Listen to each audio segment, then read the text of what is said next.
Dili na mahinayon ang pagdagan sa usa ka kandidato pagkasanggunihang kabataan chairman sa Davao City.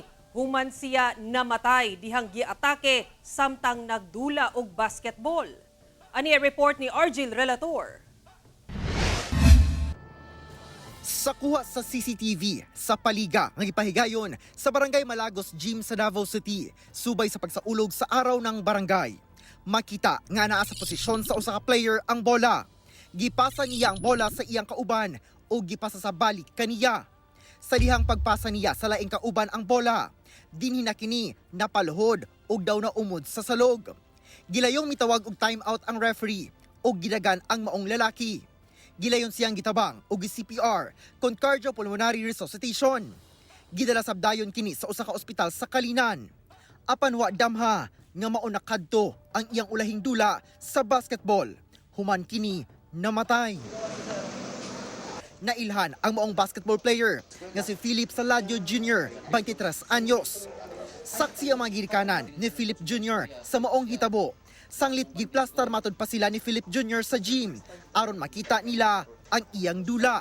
Ang una-una nako naigo sa siko diri sa tiyan or na itlog or natipal ko ba sa sapatos. Maura gyud akong nabutan sa akong una-una tong pagwala gani kayo dayon miniduol kay natipal ko siguro or Naga-train sa matod pa si Philip Jr. ug mga bata nga mahiligon sa pagdula og basketball. Kandidato sab siya pagka SK chairman sa barangay Tawan-Tawan. Taas kini bata og plano sir sa among barangay. Dili lang kay mga batan-on. Pati tanan sir nga sa barangay, grabe ni bataan ni. Kini bata sir, dili pa ni siya kakuan sa SK chairman. Pero grabe na rin nahimo sa barangay Tawan-Tawan sir, yan natabangan diri. Mi parayagsab sa ilang pasubo ang mga opisyal sa barangay Malagos. Dako kay sa dream para sa barangay Tawan-Tawan. Makaingon nga og big loss jud kayo siya. Asset unta siya sa barangay Tawan-Tawan. Kay nakita jud nako ang iyang big heart jud kayo.